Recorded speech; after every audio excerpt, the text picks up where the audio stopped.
Hello, I am Ajuri Ogena, and I'm part of the team at the Center for Research and Education on Violence Against Women and Children.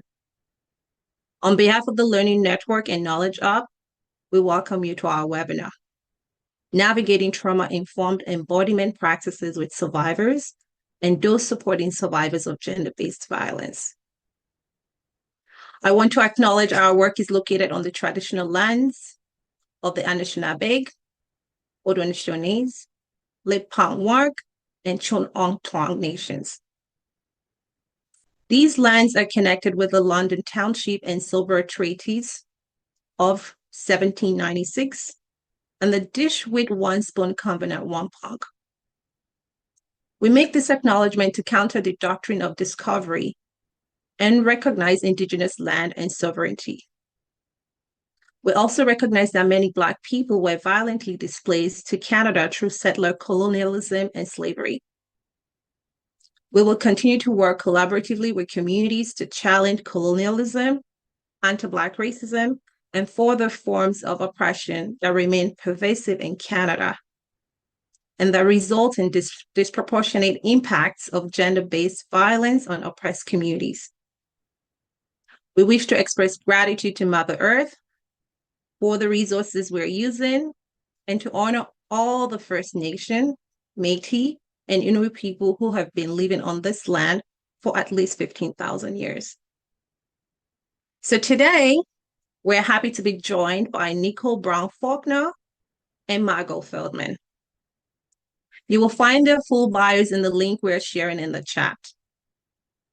Margot and Nicole both dedicate their work to promoting mental health and disability justice, with a specific focus on supporting survivors of trauma and based violence through creative and therapeutic practices. We will begin with a grounding exercise that will be led by Nicole. This will be followed by a curated presentation addressing key questions for both of our presenters, and we will open the floor to the audience for a Q&A session following the presentation. So welcome and join me in welcoming our presenters, and I give the floor to Nicole to start with the grounding exercise. Thank you. Thank you. So grounding actually might be a way that we give our bodies permission to allow it to be here. So for those interested, feel free to take your right hand and you get to place it over your heart. Now, if that's comfortable for you, another option too is to place both hands on the body. So one over the heart, and then you can use your left hand over the belly. Now, when I say heart, we notice the hand over the heart. And when I say belly, we only notice the hand over the belly. Heart.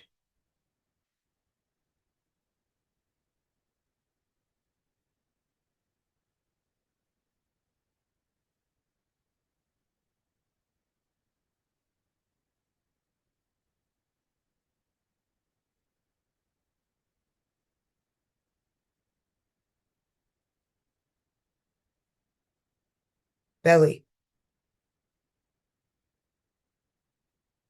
You might need to press into the belly a little bit more to only notice the hand over the belly.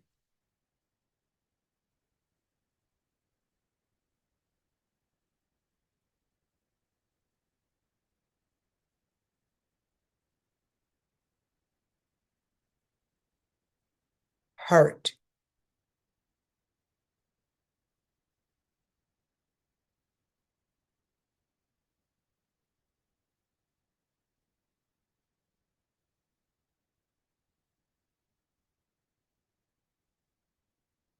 Both heart and belly at the same time.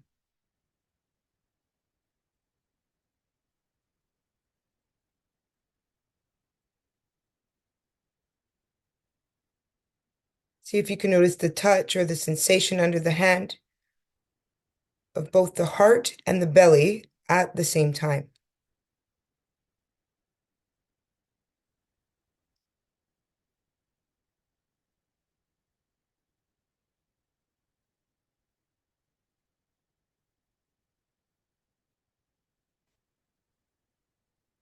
Now you're welcome to stay here for those who choose. You might begin to rub down the arms. So you might cross over. They say cortisol somatically pulls from the shoulder to the elbow. So we just give our bodies a little bit of a rub or hug or embrace. We just kind of sweep our hands down the arm, out through the hands. Yeah. Now, grounding is a technique that we use for embodiment as you do this. Again, as I mentioned, to allow our bodies to be here now. It also helps our body get rid of the overwhelm that inhibits our bodies from recovering, giving our bodies permission to turn inward and turn our attention to our emotions.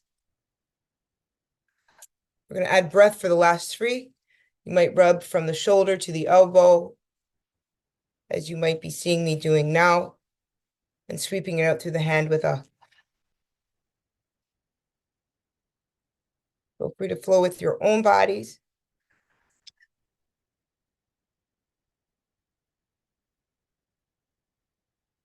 And then we just hold our bodies for 6. You can embrace your body in any way. You can do skin to skin, rest the chin on the hand or the shoulder for 5.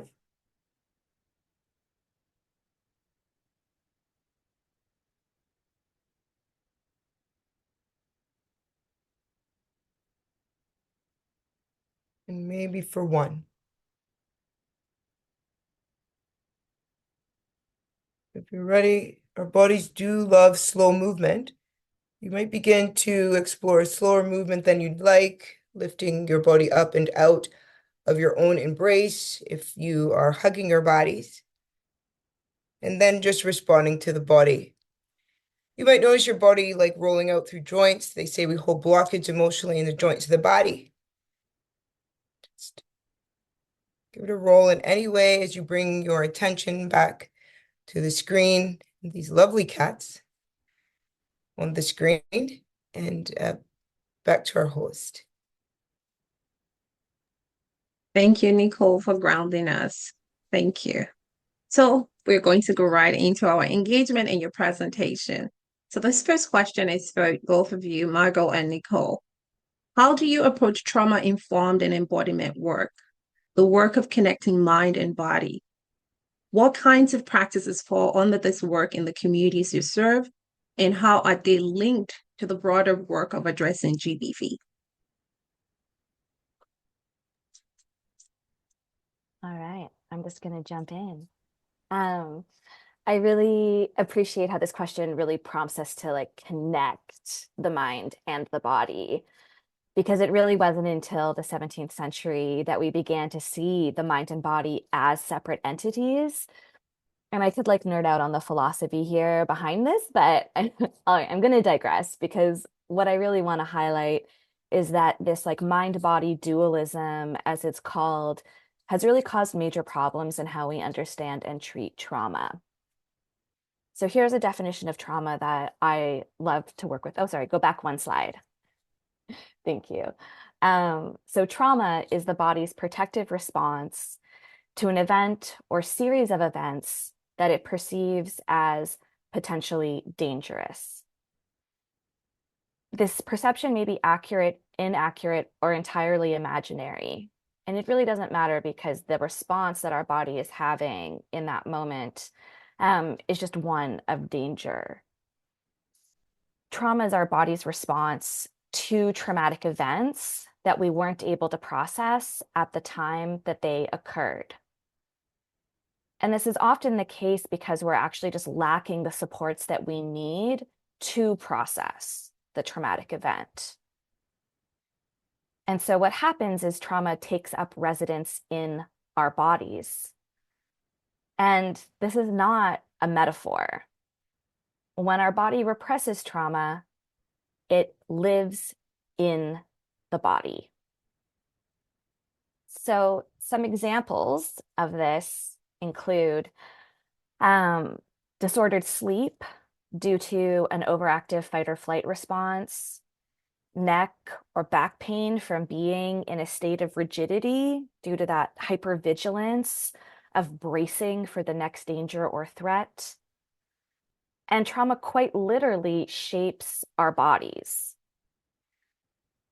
So advances in neurophysiology show that trauma produces an increase in stress hormone activity and recalibrates the brain's alarm system, or what's known as the amygdala, to be constantly activated.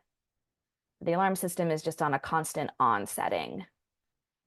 When our nervous system is in a constant state of stress, our body will compensate by slowing down bodily functions that are deemed non-essential, which includes digestion, bowel mobility, and detoxification.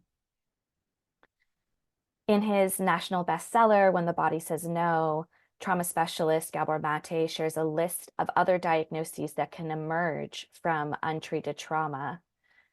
This includes multiple sclerosis, Crohn's disease, autoimmune disorders, fibromyalgia, endometriosis, and ALS.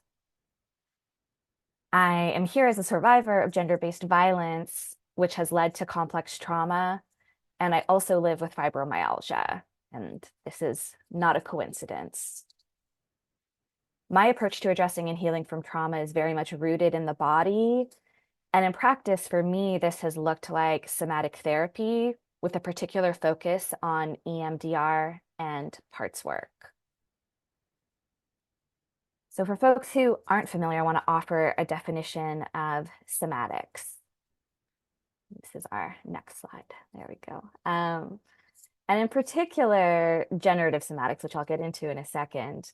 So somatics, really, to get word nerdy here, the word somatics comes from the Greek root soma, which means the living organism in its wholeness.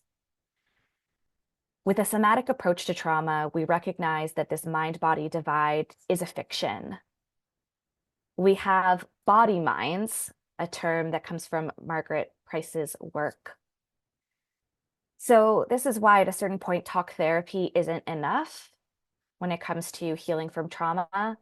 We need to connect with our bodies because, to borrow the phrase of another famous book on this topic, our body indeed keeps the score. In the work that I do as a trauma educator, I draw specifically from the lineage of generative somatics, which is a politicized form of somatics that acknowledges that trauma comes from and is exacerbated by social, cultural, political, and ecological forces, which have been shaped by systemic oppression, including but not limited to racism, homophobia, transphobia, misogyny, capitalism, and imperialism. So here on the slide, we have this sites of shaping, sites of change model that generative somatics uses. And so here we're not just looking at the individual, which we see kind of in that white circle, because gender-based violence is caused by misogyny, it's caused by homophobia, transphobia, and other forms of systemic oppression. There's only so much work we can do to heal from sexual trauma if the world that I'm living in is one that perpetuates rape culture and patriarchal dominance. So here we want to look at, institutions that uphold misogyny, homophobia, transphobia, and other forms of systemic oppression. We want to look at the social norms and historical forces. We want to look at how that takes shape in our communities. And so using this sites of shaping, sites of change model, we can see how systemic oppression operates on all levels of relationality. So, for me growing up, the ways in which, as someone who is gendered a girl, that meant that I was expected to do, all of this like house labor. It also meant that my emotions were not seen as valid, that they were coded as irrational. And so, already there, when we think about violence as something that happens on a scale, those microaggressions that we experience in our day-to-day life, those both inform and are informed by larger systems. You know, what kinds of norms exist in our communities that we're a part of, how institutions still will pay women, folks who are gendered as women, less than folks who are gendered as men, thereby perpetuating the belief that women should be treated as lesser than. And so we can kind of keep going here to see the ways in which gender-based violence isn't isolated, but it is, in fact, very part of the social fabric that we are existing in. I'm going to pause there. Thank you, Margot. And Nicole is going to respond to the same question. Yes, thank you, Margot. I always like listening, and for those who know me, I do lots of educating, so I always listen to like weave education together, especially when I'm working with people such as you, Margot. So I'm gonna just link in if I can around protective response. Thank you for that. Actually, I should probably go to my slides, right? Okay. So I like thank you for that. The trauma, explaining trauma as a protective response, and also allows me to bring in the meaning of embodiment. So trauma is how helplessness got trapped in our nervous system. And somatic in Latin means like the whole organism, which is the whole body. And viscerally, we have feelings on our bodies, like emotions. Like, for example, before speaking, my heart might flutter a little bit. And so it might feel scared. But what I know about emotions is that that visceral information that goes up to my brain, it gives it a feeling name, but all feelings are memories. So my body might come in saying, this is vulnerable. Vulnerability once before to me meant punishment. So I have to unlearn certain aspects of this helplessness and how it got trapped in my nervous system. So I get to do this work in so many different ways. I get to bring it in as an embodiment coach. I get to bring it in as a registered psychotherapist, trauma consulting, and all these things. And my work culture is to embody a culture of critical self-reflection, like allowing individuals who create communities and systems to turn inward, one person at a time. Some people say this is radical, and I say, but is it? We all, especially if we lead this work, it may be important to have a sense of curiosity in our own responses. Okay. So embodiment means a returning back to the body to feel internally safe. If that flutter in my heart made me leave my body and now I have patterns of behaviors, that's what happens with trauma. We have patterns of behaviors that get characterized as our personality, but there are a plethora of adaptation strategies. That a lot of people might be doing this work and working with our communities from these patterns of behavior. And so it could be harmful unintentionally. And I like to run training and do these types of workshops so that we can actually honor the lived experience inside of our bodies and actually have an ongoing commitment to ourselves to recognize our place, our power, our privileges in the system in which I work in, you work in. When I use power in this reference, it's how we protect our trauma responses. And we'll talk about that later, but all responses in the body are based out of a fear response. But if you open it up, it has our feelings of shame, hurt, sadness, anger, and these types of things, okay? So when I say power, it's the behaviors we have that are kind of, what do we call it? Like nestled around all of our responses in our bodies. And so embodiment says we explore that, we open it up so that we can learn this feeling, this tolerance in the body, okay? So how I bring that in is we're always embodying learning. I call it the reboot. So people's thoughts and perspectives are through a lens of helplessness. It's just a human phenomena. Welcome to being human. We came here as such. So we tend to, this is unconscious or subconscious, I understand this, but we tend to see through a lens of helplessness. And this fear Okay, and it depends on what communities you work with, but I have seen lots of gender violence and this hate, projected hate into communities. But fear is hate, and what we once fear, we hate. And that's why individuals need to be responsible for what's going on in their bodies. But it overshadows people's disconnection to the self. And so when we do training, when we use a cognitive mind frame to explore embodied issues like this, when it comes to mental health care or gender-based violence related issues, we tend to say it's kind of counterproductive. So, I'll say that for that being educator. Okay, just give it food for thought. I'm known for that. I don't know if those who I don't know who I can't see everyone, but I'm known for giving lots of food for thought. So people walk away kind of like thought conscious, like, what was that? And that's called embodiment when we do that. So you know that. Okay. All right. Now, that was Marco's fault because that was such a great way to come in. So I just had to connect on that. So thank you. Okay. Now, responsive care and impact awareness probably is what you started to hear me talk about. I feel the more awareness we build, the less impact due to the connection with our emotional brain. Okay. Where our feelings are connected to the self-awareness part of the brain. So if you understand trauma, I call it a trauma brain.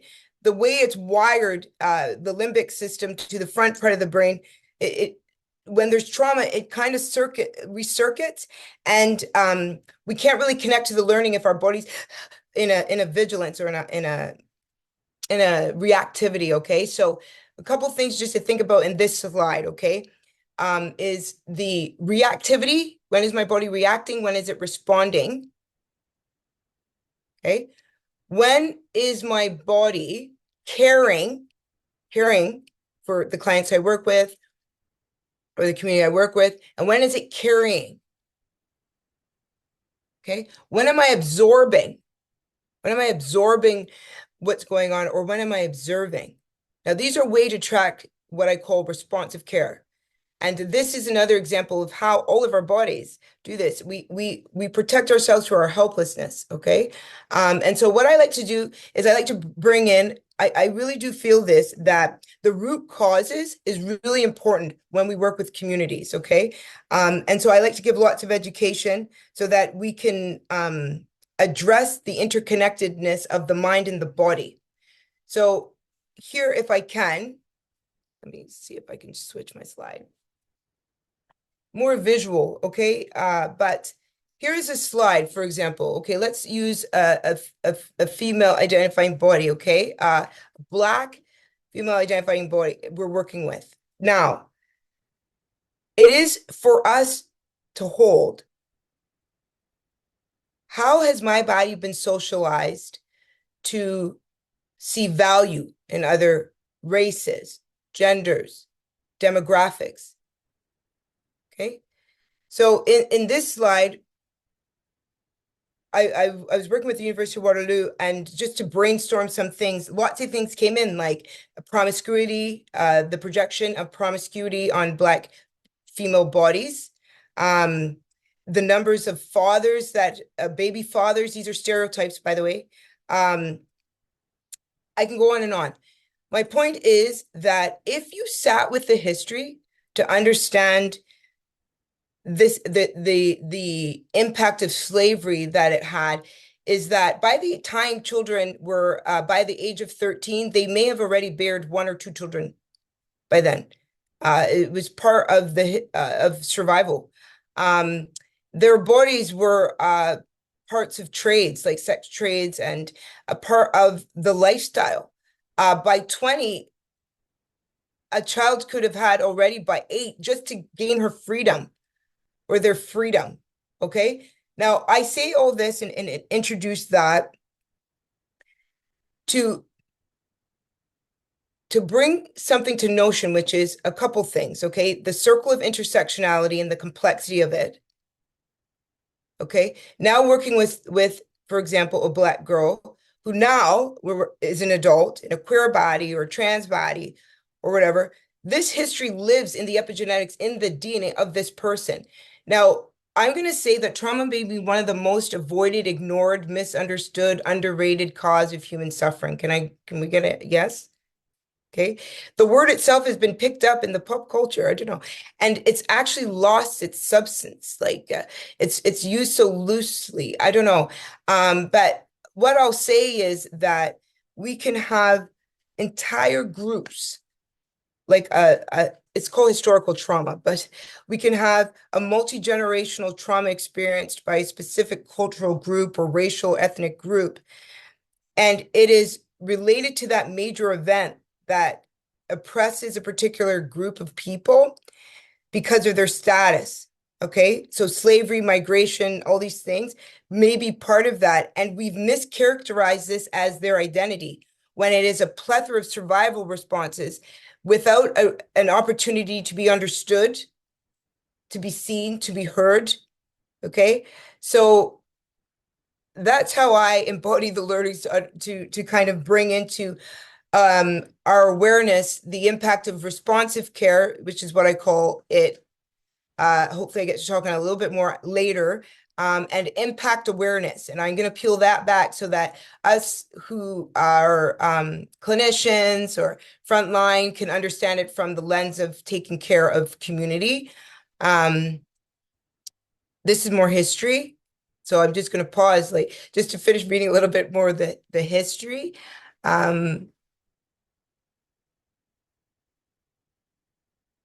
For those who choose. I'll just give another 10 seconds.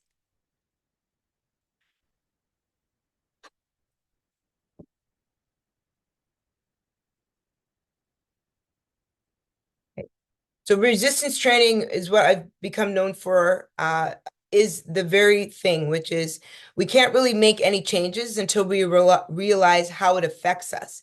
And so the turning inward, this embodied way of doing training before the cognitive way, like how to care, instructionally telling people how to care, do this, do that, may not work because we're not connected to our feeling and our feeling body. So if we're not connected to ourselves, how do we generally non-performatively connect to others? Okay. So becoming aware, we'll talk about, actually, I'm going to talk about this later. Again, I'm going to keep blaming this on Margot, if that's okay, because I kind of went ahead of myself, but I want to bring this back if I can. Talking about intersectionality and all that. So what I'm doing here is I'm weaving this demonstration of from slavery or Black girl's body and how it's been objectified through the intersectionality learning and understanding trauma and the impacts of trauma and how it can be mischaracterized. I'm going to pause there. I'm actually stopping myself. One more thing, if I can, actually. Okay, this is it. Okay. Also, when I talk about the history of objectification and the history of not being allowed to feel history, okay, that's what I'm talking about here. If you are working with Black communities, what I'm saying here is that there's a history that you're working with in front of you in that person's body that has been conditioned on survival mode to not be able to feel. Okay? And I'll say we, because I'm in a Black body, as you can see, but we're known for our sadness. You know this? But it looks like anger. That's another thing. Survival mode, anger is repressed sadness. Can I share that? It's repressed sadness. Okay.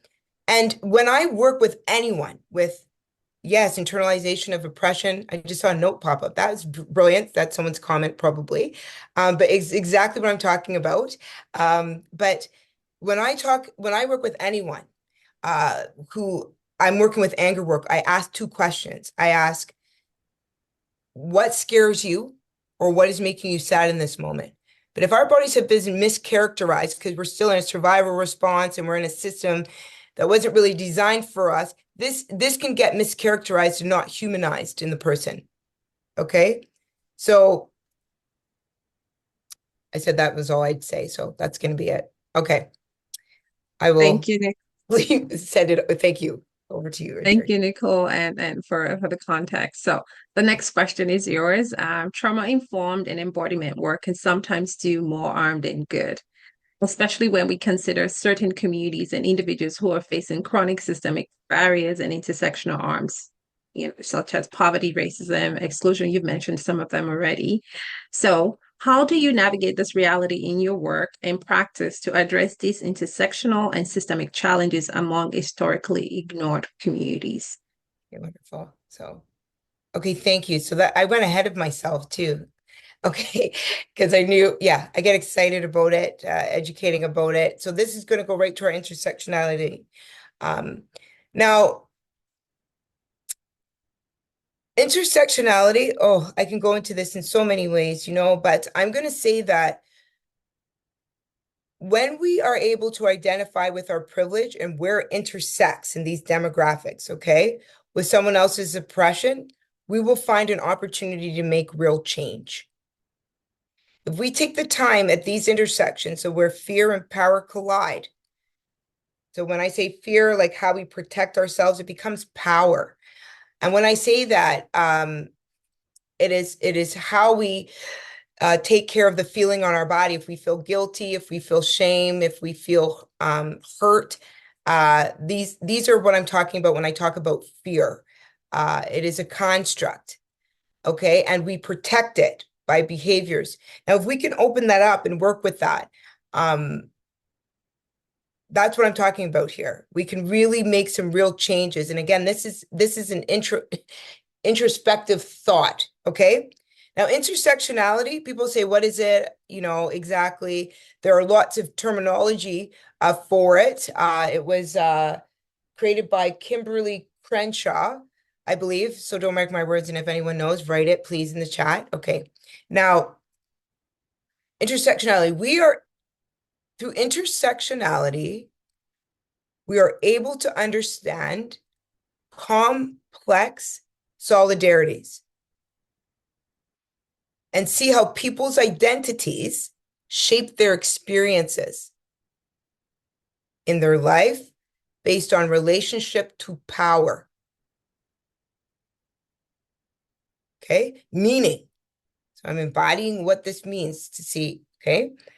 How different forms of discrimination interact and exacerbates inequality. Does that make sense?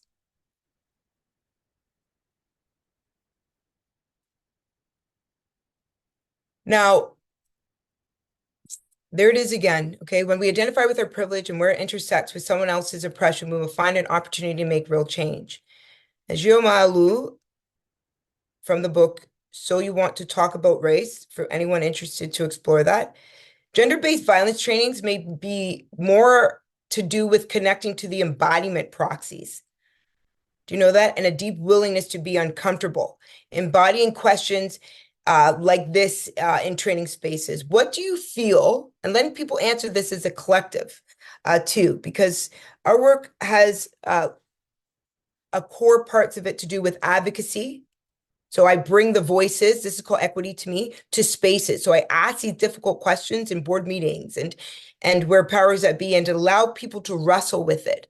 It allows them to be more embodied, less and less performative, right? Because we got to go, it's called resistance training, okay? Towards what we don't really want to talk about and do so that we can actually make change, okay? But I'll ask, what do you feel about the invisibility of racialized bodies or the hypervisibility on trans bodies? Okay. How do we do gender, or how do we undo gender? This was from an article, and we can send this out after, landmark article. Was it like a research article? But anyway, the title of it. But for this here, I always feel it may be imperative to kind of term things like oppression, what it is. Oppression is a feeling of helplessness, okay, or unheard in a system, okay? We ask, where are individuals and communities feeling helpless? Where are they feeling historically unheard, and addressing it?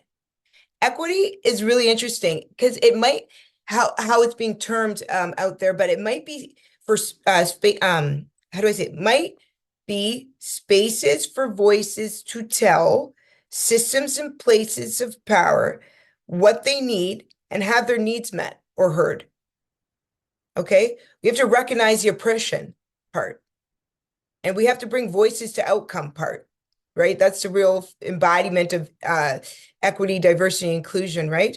I like to just make reference to systemic helplessness. It's like it's trauma, right? Bring our bodies into a place where we can't really escape from, but we need to go in there to get the help, to get the money, to get the housing, and those types of things. Institutional helplessness is umbrellaed right with that because there's a hierarchy in there and a powerlessness. Anytime you see things like that, we're talking about trauma. Now, systemic change, to wrap this up, Nicole, is the change that transform how the whole system functions. Okay? Really. I'll leave that for you all to read because if I keep talking, I'll keep educating. Okay, so hopefully that answers that question. I probably went away from that. I talked about that. What makes you uncomfortable? These are the questions that I go in to do any type of training so that we can actually do the resistance training. And also the impact awareness part, I feel is very important. Margot, that's you. Okay. Yeah, the impact awareness, because what we're not connected to, we're projecting. And we're making people that we work with an object, they say, of our comfort. So I feel this question is going to come. So I'm going to leave it to Margot and see if they talk a little bit more about that so I can talk about impact awareness. What do you think, Margot? Yeah, I think that's absolutely gonna come up. All right. Thank you, Nicole. Love the collaboration there. So question is for you, Margot. In your work developing educational digital resources, what are the key messages and highlights that you aim to share with the public about embodiment and trauma-informed practices? How can the digital aspect of this work challenge the reality that this work is not always available and accessible across communities? Great. Thank you. Yeah, I just want to honor just the magic of the fact that Nicole and I created our slides totally separately and just like the ways that we are overlapping, is such magic to me. So, one of really like my main goals in the work that I do is to depathologize trauma, which is what we've already been talking about. And so when I use the term pathologize, what I'm referring to is the way in which we have been taught to view trauma as a flaw, a disorder, a sign of abnormality. And so as we've already discussed, trauma really is our body's response to events that were too much, too fast, too soon. And I also really want to depathologize all of our feelings, because anger is something that so many of us have been taught to repress. And, we also experience a lot of shame, and shame, is really just another survival response. And really learning that all of our feelings are these wise teachers. I really do believe that what we've called our symptoms, are actual adaptive survival resources that our brain developed to help us navigate living in the world with trauma. So, as an example, as a teenager, I used substances on a daily basis as a way to escape all of my unprocessed and ongoing trauma. And as a teen, this really was one of the only tools that I had access to.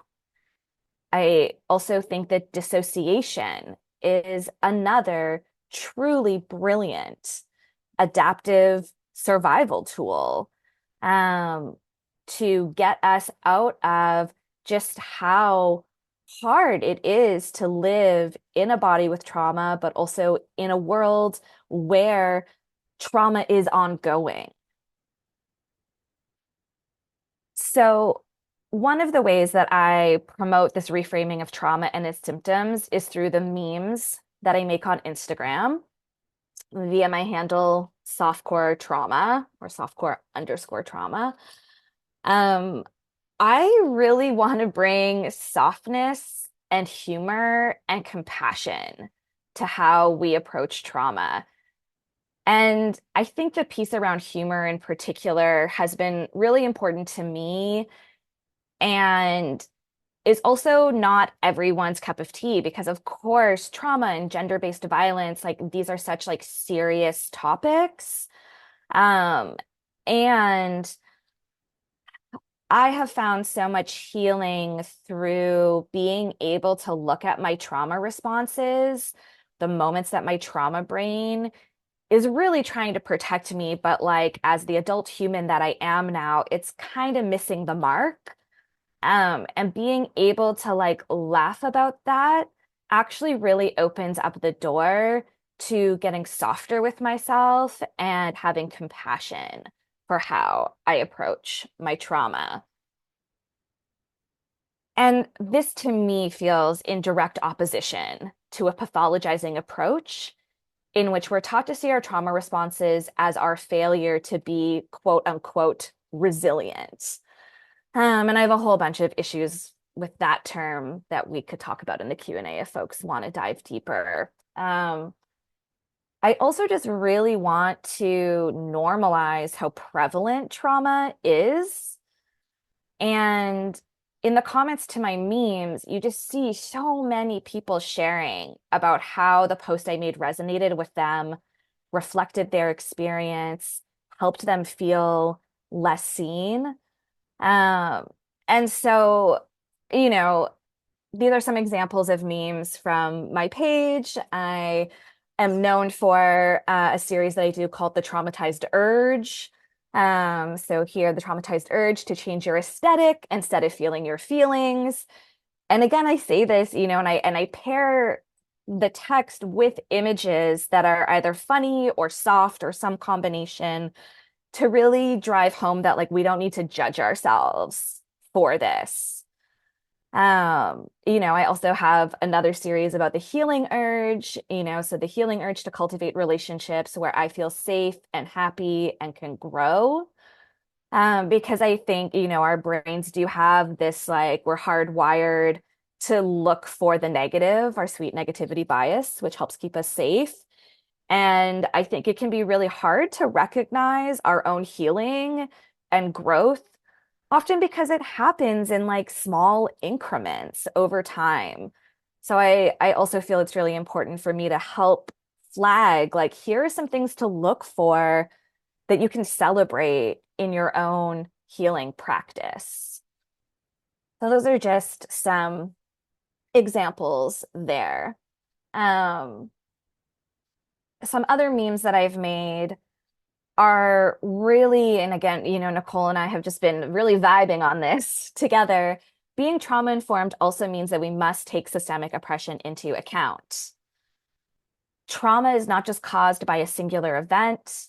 Trauma is caused by chronic, ongoing traumatic conditions, by ongoing threats to our safety, belonging, and dignity. So here's where I'm inviting folks also to get a little uncomfortable. Because, for me, trauma is a political issue. I can't talk about trauma without talking about politics. And, often when I make posts like this, I get comments of like, oh, why does everything have to be political? And people being, made uncomfortable by this statement that I'm making. Because when we have to acknowledge that trauma is political, and I do believe that this is like something that, the DSM and these sort of like Bibles of diagnoses are very resistant to doing. Because if we have to acknowledge that trauma is political, then we have to change systems. And the powers that be do not want us to change systems because then they might not be in power. So I also really want to address the ways that it is so hard to access trauma-informed therapy. So you can see this meme in the middle at the bottom, using the painting Christina's World, and we have me as Christina, and the field, the distance between me and the house, the lack of trauma-informed mental health professionals, and my desire, to commit myself to my healing being the houses that I'm trying to make my way towards. It is inaccessible because so many therapists or mental health professionals are not trauma informed. It's inaccessible because of insurance. And I'm now living in the US where that's even more complicated than it was living in Canada. It is also increasingly difficult to find therapists who represent your lived experiences. So finding, a BIPOC trauma-informed therapist who is covered by your insurance. For me, finding someone who is queer, trans, neurodivergent, someone who also thinks about politics. There are all of these access barriers because yes, I'm seeing, yeah, therapy is so expensive. And one of my, I guess, true callings in this world is to make knowledge that is inaccessible accessible. Yeah, I'm seeing Kaylee this great comment. Some therapists do not frame trauma responses as actual forms of resistance to political, structural, historical oppression, violence, etc. Yes. Yes. So as an educator, I really got to spend my PhD reading about trauma and chronic illness. I also had access to therapy through my health benefits. Not only do the majority of humans not have time to read all of the books about trauma, they're unable to access trauma-informed therapy. And so for me, social media and memes in particular is my intervention, my way of trying to make trauma healing accessible.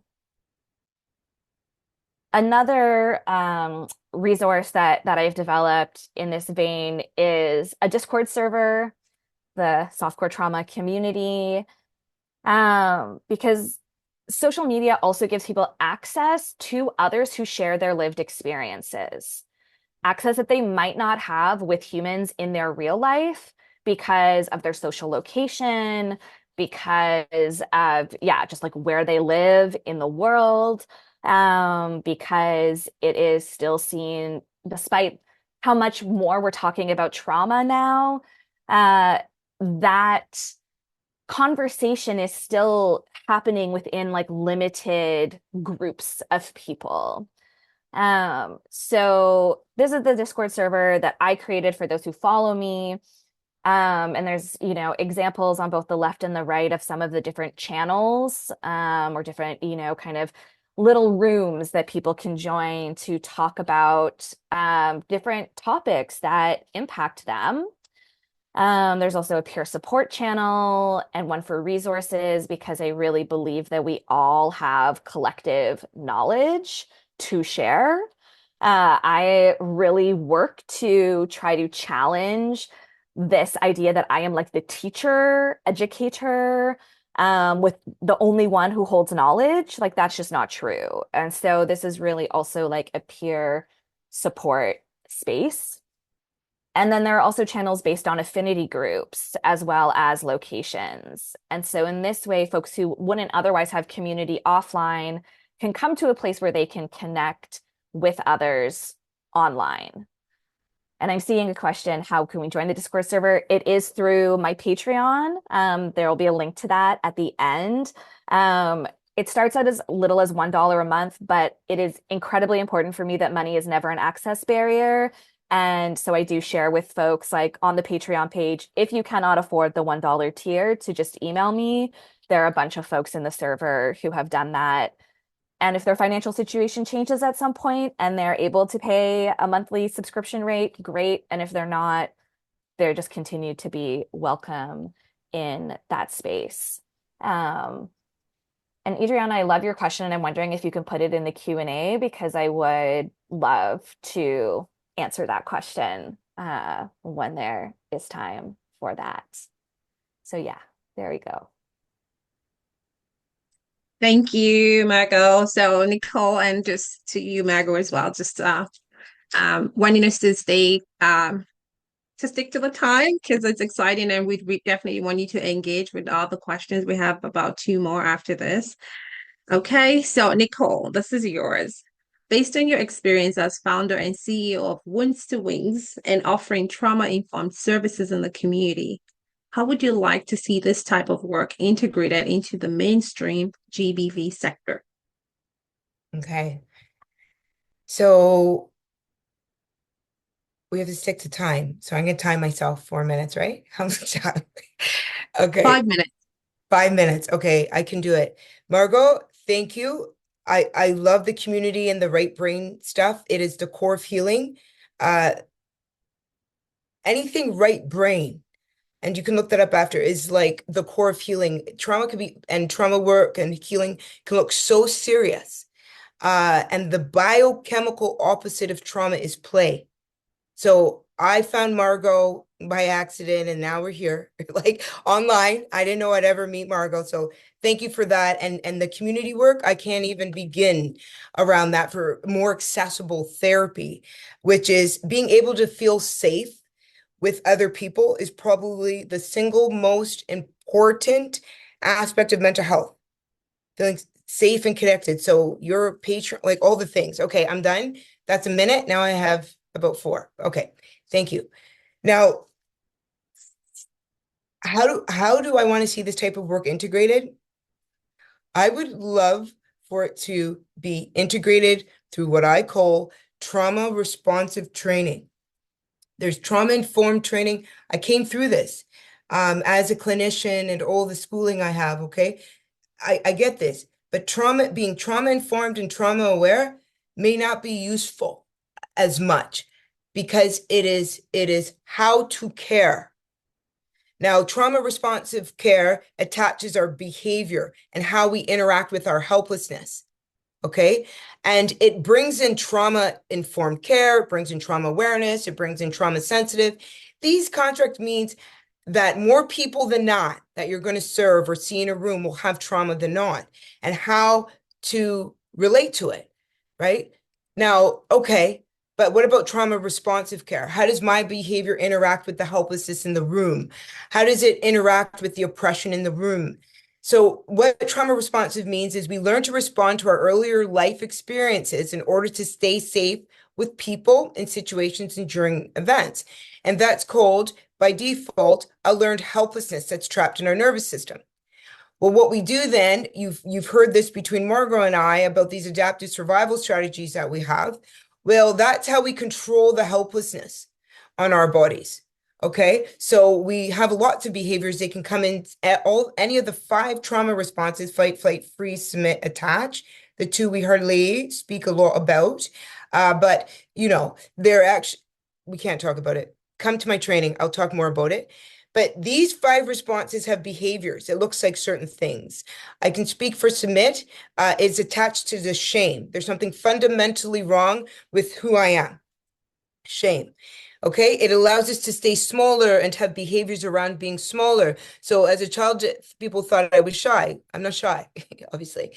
That was a behavior learned in order to stay safe or respond to people, okay, through developmental trauma, you see? Now, this can also look like many different things, like people pleasing, micromanaging, being a workaholic, avoidance. Now, as I use, and anyone working with GBV survivors or anyone in the community, our body is the tool for the work. Do we agree? We use our body. This is an instrument for the work. I walk in and I represent every psychotherapist in Ontario because I'm part of CRPO. But so if someone had a bad experience, guess what's going to be projected on me? The better I represent it, because my body is an instrument to do the work. So the work, I have a sense of responsibility to how I show up in my work. Now, impact awareness is what we do through the training. As we start to embody the learnings, we start to see where this shows up for us. Being overprotective or overprotecting the clients we serve or community, fixing, oversharing, over-identifying, feeling stuck, or going silent. all of what I shared through trauma responsive and the control and these 5 trauma responses show up like this. This is what it looks like. Okay.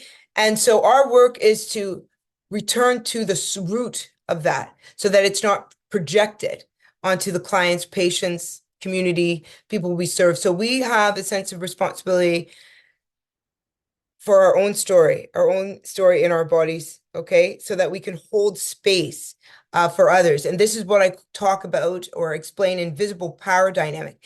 It doesn't make me a good or bad person. It's just a human phenomena, okay? So projections is in the behavior, okay? The more healing work and internal journey we do, the more self-observant and self-aware we become of our own responses and reactivity. When am I reacting? When am I responding? When am I carrying? When am I caring? When am I absorbing? When am I observing? Okay. These will know when you're in a trauma response, like a reactivity, or when you're literally holding space. Okay. Okay. That's what I'll say for that. In other words, what we are not connected to, we try to control through our fear responses. And if I could run trauma training everywhere, I would. And this particular type of embodiment training to us that lead the work. Okay. The internal work to the impact to the agency, individuals create systems. Systems don't create systems. Okay. And I feel this, Margaret was sharing this, individuals create systems.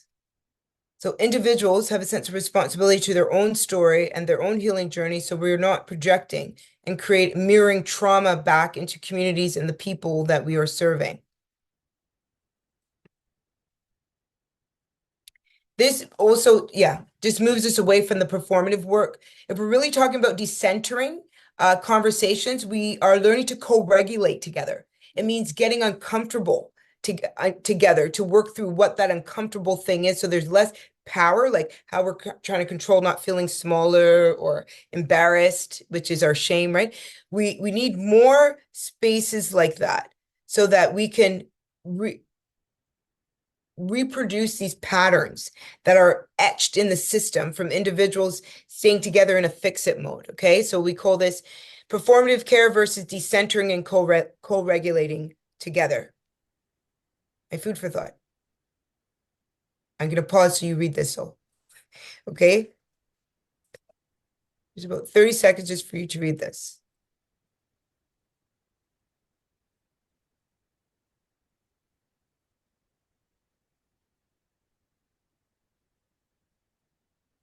That's all we're asking.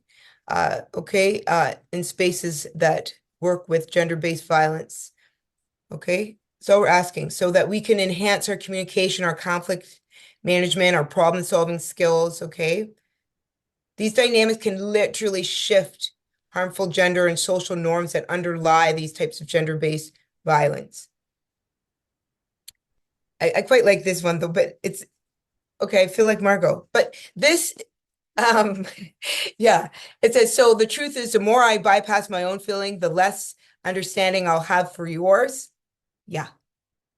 Yeah.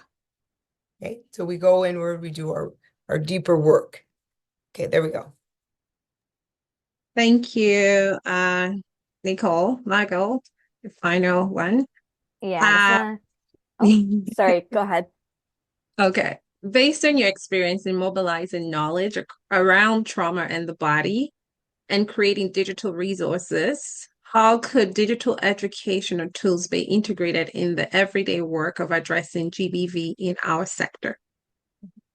Yeah, my answer for this one will be pretty quick. I don't even have slides, but one of the things that I hear from folks all the time, which still like continually blows my mind, is that they talked about my memes in therapy sessions or that their therapist sent them one of my memes. And I just really love the idea that memes can be conversation starters, that they can be an entry point, an easy way into a topic. I know folks who also have used my memes as journaling prompts, which is really cool.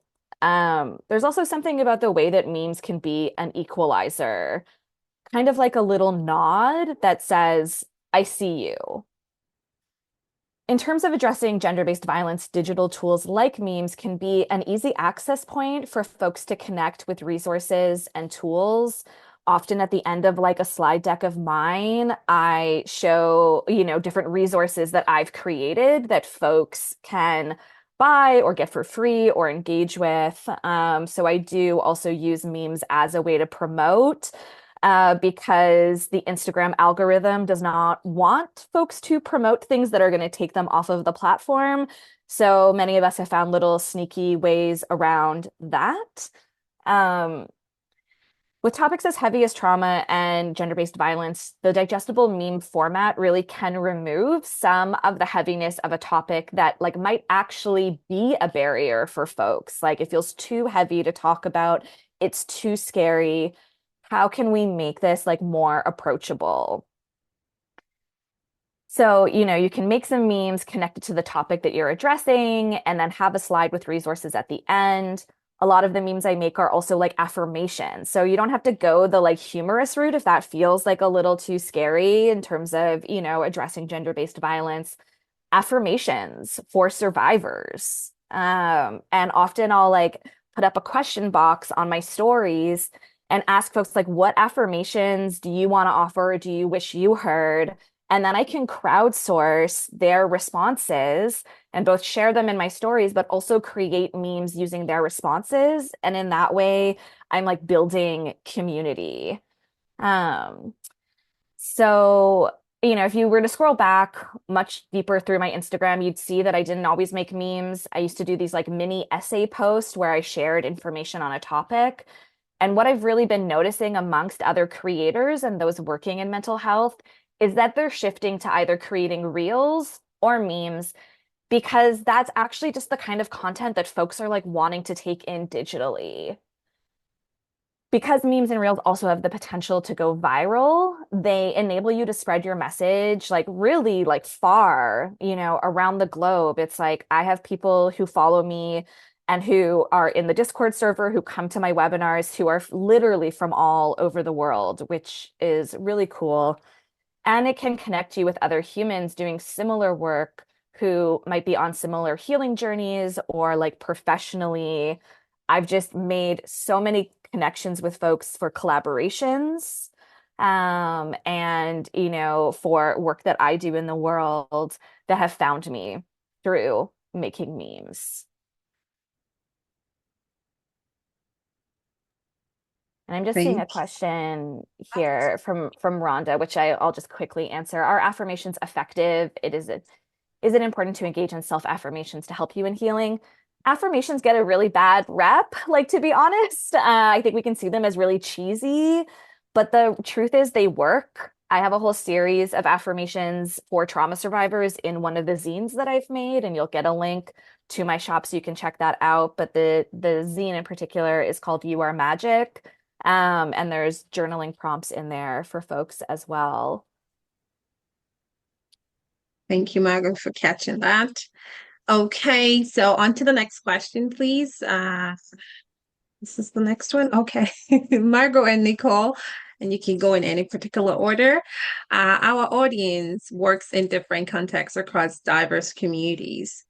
What are some key takeaways or practices that you can integrate into their programming, that they, sorry, can integrate into their programming and projects to better support survivors? So I'm hoping people are grabbing their pens and paper ready to take those down. Yeah, great. So, I think I've focused a lot in this conversation around, the takeaways. So here's some practices. I created a whole deck of cards that I've called anchored, similar to kind of oracle cards or intuition cards, if you're familiar with those. Um, and each card represents a different anchor that can support you with your healing. So this also comes with a 200-page guidebook. So each card comes with like a write-up that I've done about that card from a trauma-informed, politicized lens. And there's a practice for embodying each card. So I know for a fact that there are therapists, social workers, mental health professionals who have my deck in their sessions with clients. And so this can be a tool where you can like prompt the person that you're working with to pull a card at random or flip through the deck and select a card that speaks to them. Then you can either do the prompt together and, or, have the person you're working with do the prompt and share your reflections based off of what came up during the practice.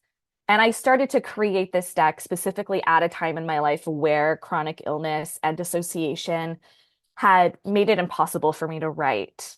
And so I turned to collage as a way to process when I couldn't. And I also run workshops where folks can create these cards themselves.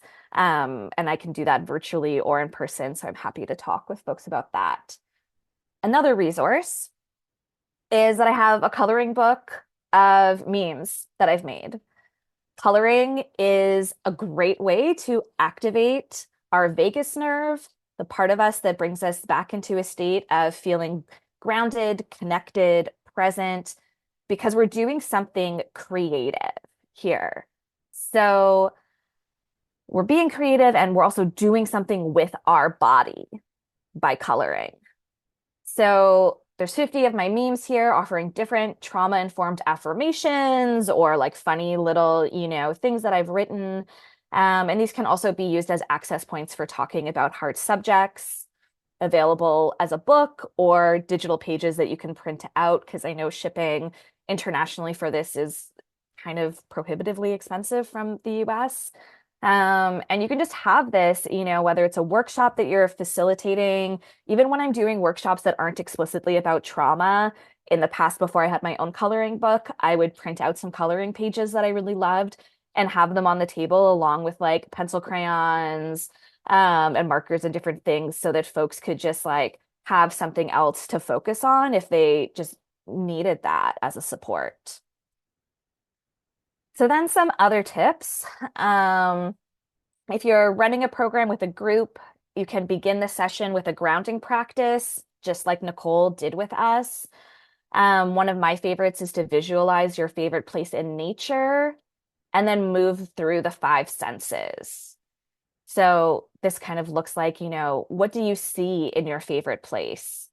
The ocean, different body of water, what animals or flowers are there? What do you hear? And continue to give examples throughout that practice. I also emphasize always that grounding practices are optional. Number one, giving survivors consent to know what works for them and what doesn't work for them is super important. Grounding can actually be really activating depending on where folks are at in their healing journey. And so yeah, I'm always just like, if this is not for you, you can, mute me for the next couple of minutes. I'll, respond in the chat when we're back, do anything that feels good for you. When closing out a program or session, I ask participants to select an affirmation card and then read theirs out to the group. I've linked one of my favorite ones here, which was made by Queer and Trans Youth for Planned Parenthood. And they are also, you can also color them in. And then, my other tip is just really to remember that embodiment work has existed forever and that colonialism has severed so many communities from these ancient practices. And so I always just want us to uplift our embodied knowledge because our body really does know things and we've just been so cut off from that knowledge. And we have layers of trauma, like an onion, that have covered over that intuitive knowledge, but it is there. And so always honoring and celebrating that when you're witnessing it. Thank you so much, Magdal. And over to you, Nicole. Over to me. Healing work is a systemic change.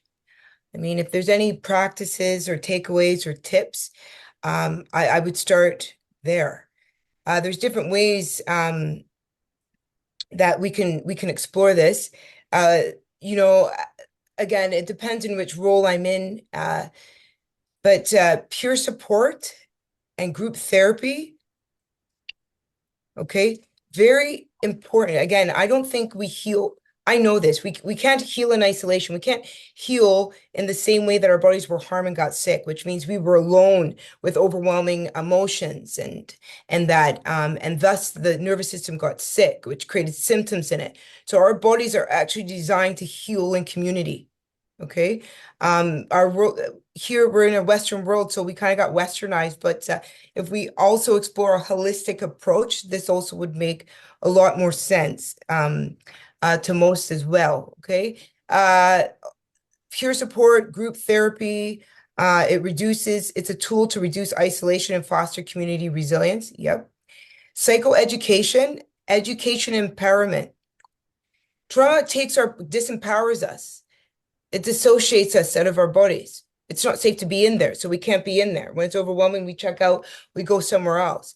The work really is any tool or tip that creates education empowerment to what's actually happening to our bodies. Psychoeducation, okay? Offer workshops, educational sessions that provide information about trauma. And I'll say that not everything works for all gender-based violence GBV clients or communities because the system wasn't created with lots of racialized communities in it. So it's very like it's not for us, some of it. So we have to really educate ourselves on what works, what happens to the brain when our bodies have not been discharged from a trauma response for centuries and centuries and centuries. May not work for someone who had developmental trauma. Okay, or an incident, a single event, or a series of events, because we're talking about a system that doesn't have an identity in it because of the ancestral trauma or whatever's coming down the line. Okay, yeah, psychoeducation. Okay, and also to say, healing work is a systemic change. Intimacy is the core of peace. Even being in this community today, not sure, but just sharing openly and authentically and educating on it and befriending. Margot, now I have a friend out there. Like these types of things, okay? Intimacy is the core of peace. I live for it. People fear what they don't understand, and people attack what they fear. Intimacy is a curiosity with the intent to understand. When we bring that curiosity within ourselves, healing work is a systemic change. Remember? When we bring that curiosity within ourselves and the world around us, we can create the foundation that peace can stand. And usually people will say, well, what is peace until that? So I'm like, maybe this group won't ask, so I'll ask the question. What is the definition of peace? It's an internal state of order and window of tolerance. Okay? It makes space for duality and for two people to exist. If I don't have window of tolerance in my body, I'm always in a reactivity. I can't exist with anyone because I'm too busy invisibly, unconsciously protecting myself all the time. But systemic Okay. work is a healing change as we begin to understand our roots of our reactivities and we begin to create this space, it does give this duality, and I live for this. Okay, so those are my tips. I know they're probably not Thank traditional. you. Okay, yeah, Thank you, Nicole. you're welcome. I'm going to jump in now so that we can Please. have time for our Q&A. The good thing is that participants will have access to the slide deck and these resources and tips. So thank you, Nicole. Thank you, Margot. I'm going to hand it over to my colleague, Margarita Perez, to guide us through our Q&A session. So thank you. Thank you so much. And I'm happy to now join Nicole and Margot. I've been in the background, like really enjoying hearing you both speak. And I liked what those moments where you were vibing, as you said, Margot. I think that was really neat. There was some of that overlap. So I'm going to keep us on track and just remind everyone that we are going to be together until 2:30 Eastern time. So this now is the start of our Q&A. I'm going to do my best to go through. There were a lot of questions that we received from the audience. And so I'm going to now, we can start now with the Q&A portion and we'll go until 2:30 Eastern time. So One of the questions that we received is that unfortunately, a lot of the work that I see in organizational change, including harassment prevention or DEI, for example, focuses on cognitive approaches, missing some key roots of issues. And this can only take culture change so far and not necessarily trauma responsive. However, since connecting to feelings and body is scary and it might be dismissed in a workplace, do you have any ways or experiences that you have followed to slowly ease folks who are very unfamiliar to these approaches to help kind of ease and bring in this information into workspaces? So I'll open it up. I'm not sure if one of you would like to go first or if it resonates more with one than the other. I feel like Nicole, you probably have much wisdom to share here. Okay. Yes. So yes, when we're sharing healing work as a systemic change, this is what we're talking about here. Our bodies are viscerally in a protective response and defensive response. So we do a lot of defending our inner world without knowing we're doing that. It is about offering trainings and more embodied or trauma training into workspace dynamics that are dealing with DEI. I feel so. Moving out of the cognitive approaches, anytime we're in our head, it becomes a them versus us. So we're always in the them versus us, which is not a connection. It's not a community that we're building. So if we can invite these types of training inside, or trauma responsive care training or embodiment care training that are attached to all the diversity, equity, and inclusion work, bodies can be less guarded. So we can explore whatever it comes into the space. It's a culture change because it's a systemic change where everybody's responsible for this fixing mode. Anytime we're in a community where there's a fixing, someone's in a defensive posture, what I call impact. So I gave the 6, like overprotecting, over-identifying, going stuck. So it is to, do embodiment training around that. Thank you, Nicole. Thank you. I'm going to go on to one of the next questions that we received, which says, can you speak to anger as an emotion? I heard it referenced as repressed fear, but then there's also anger as an intelligent response to a violation of our autonomy or agency. So then is it in that case that it's not repressed fear, or do they fit together in some way? So this person would like some clarity around that. Yeah, I mean, I know that this is in response to something Nicole shared, but I would be happy to jump in because it is a both and for sure. You know, one, we all have this fight part. You know, we talk about fight, flight, freeze, submit, attach, and fight. One of fight's key roles for us and why it's so important is that it lets us know when a boundary has been crossed, when our autonomy has been violated, when something unfair or unjust has happened. That's why, our goal is actually not to get rid of any of these survival responses. Like, we need them. Without that fight response, I mean, I can speak to that as someone who spent my whole life repressing it, and the effects that that has had on my body. So remembering, for me as someone who has a lot of trauma around anger, I remember the work I had to do with my own somatic therapist around learning to feel anger in a way that wasn't going to activate me, because my understanding of anger was anger equals violence, and equals abuse. And so, she had asked me, she was like, what is, like, can you think of like a positive example of anger that you've seen? And the first thing that came to my mind was protest.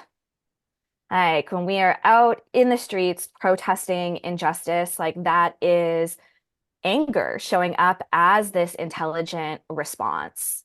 And, there's also the ways in which anger is covering over fear, covering over grief.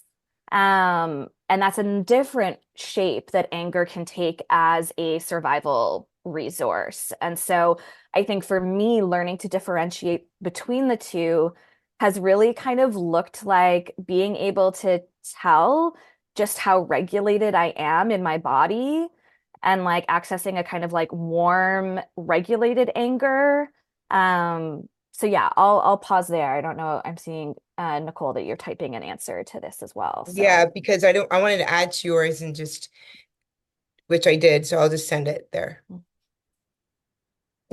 Thanks, Nicole. Did you want to speak to it, or you added it in the chat? I did because I didn't want, Okay, okay, but I can't, if Margot yeah, no, I was that's just fine. putting in the chat that anger is repressed sadness from a psychodynamic perspective.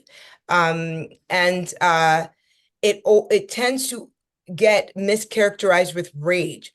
So for people who witnessed rage in their household, growing up or however it was, they may feel when we're doing anger work or they're connecting to their anger that it's rage, and they're two polar opposites. Okay. Rage is a projection, it's not contained. It says, I want you to feel what I feel, and the person's unconscious of it. You can't wake them up from that with deeper work, of course, but anger is not. It's repressed sadness. What's scaring you right now? What's making you sad? Um, it's the body's way, exactly like that's why I didn't want to interrupt. Margaret was saying it's saying I can't let you do that. It tells you when your body can have a boundary, when a body was taught not to exist or not have a boundary, or that the body belonged to someone else, okay, in essence. So that's what I was typing. Thank you, Nicole. Thank you, Margot. Thank you both. I'm going to move on to another question that we received in the Q&A that says, how does the Black body of culture heal from trauma when there's daily trauma via the racist institutions, systems, policies, practices, procedures, and laws? Also, there's an accurate term with the first word of PTSD, meaning post. Post means past. Post PTSD is not true for Black, Indigenous, and other folks who experience PTSD daily. So, allowing both of you to respond. Mm-hmm. It is so important. So we're talking about systemic trauma. It's present in every day, in day to day, because it's etched into the system that we're in, which can reenact and recreate daily trauma, like being re-traumatized. One of the things is very imperative to healing work is to find safer spaces, safer communities, so that the nervous system can breathe and heal. If our bodies stay trapped, re-traumatized or vicarious trauma, also the nervous system can't really heal because it can't really take a break. We also stay fixed in a trauma response. And so even though, for example, my body has a hyper independence to this day in this busyness, and if I don't literally pick my body up and take it out of the environment or work, I will stay busy in a response because it's resistant. It's staying to ensure my safety in the busyness or the hyper independence. So I have a daily commitment to my body to do that, working with systems and in a system. So to simply answer that, it is imperative to find safer people to release in whatever way. If you're in Black communities, we love twerking, dancing, eating, singing, like just, because our bodies back into its own descent. Indigenous may have similar, you can speak for your own, where we have to celebrate it out of the body. And that even got objectified. We can't twerk, we can't move like that, where that was where we emotionally released and reconnected with our ancestors. So safer communities, safer people, and a daily commitment to picking your body up and taking it out of environment so your nervous system can rest. Thank you, Nicole. Thank you. Welcome. I also wanted to, so I am as aware of the time, but I believe we still have an opportunity here where we could do about 2 more questions. There was actually a question that was posed to Margot as well that's asking here about the emphasis on humor, which is healing, and wonder if some have resisted this. I have seen a lot of overly technical approaches to trauma. yeah, I mean, I also kind of love the technical too. So I think it can be a both and like yes, there has been, resistance to what some have called like the memification of like trauma and the memification of therapy. And I get why that exists as a critique, because of course I cannot capture all of the nuances of like trauma and healing in one slide deck of memes. And that would be impossible. And even when I created my little mini essay post before I started making memes, I still couldn't capture it. That's why I have a whole PhD dissertation that I wrote, and even that, there's more that I could say. So I get that critique. And I also feel like, again and again, as an educator, I'm just like, how do we make knowledge accessible? That is just core for me. And, bringing in that piece that Nicole said around like so much of healing is about play, like being able to access play, pleasure, like it's just so crucial. So being able to like actually laugh while, I sort of joke that my memes are kind of like if there was like, an emoji for it. It's like the LOL sob, like we're like laughing and crying like simultaneously because there's like a feeling scene, but there's also like a oof, like I'm feeling this, I'm like resonating with this. But also again, I in my captions, I tend to, have a lot more of like the technical information, or I flag to my webinars, or there is stuff where like I get into the nitty-gritty of neuroscience because I think it's cool and I like to talk about it. Um, but yeah, I think that there's just so many different ways to approach this work. And there are going to be people who are resistant to the ways that I approach it. And that's fine if that's like not like for them. And, at this point, with like the number of followers that I do have, like I feel like there's a reason why my account is really popular. And that's because it is like helping people and because, the technical knowledge can actually be very inaccessible. Thank you, Margot. Thank you, Nicole. And I really wish, Nicole, Margot, I wish we had more time. We're now at the end of our webinar. Um, I just want to say a few words here as we close up. Thank you so much for today, for your insightful, your presentation, the way that you brought it together and were able to collaborate today. Um, we really appreciate your time and expertise. Um, I also just want to thank the ASL interpreters that are joining us today. We have Rogue Benjamin and Jamie Chung Wong, and also our French language interpreters, Carolyn Napier and Carolyn Schutz. And we just want to remind folks that there's going to be an evaluation that you'll receive. So please don't forget to complete the evaluation form to receive a certificate of participation, and a link will automatically open in your browser after the webinar has ended. Thank you again to our speakers. I think you might be seeing in the chat all of the appreciation. We look forward to seeing all of you next time at our next webinar. Thank you so much.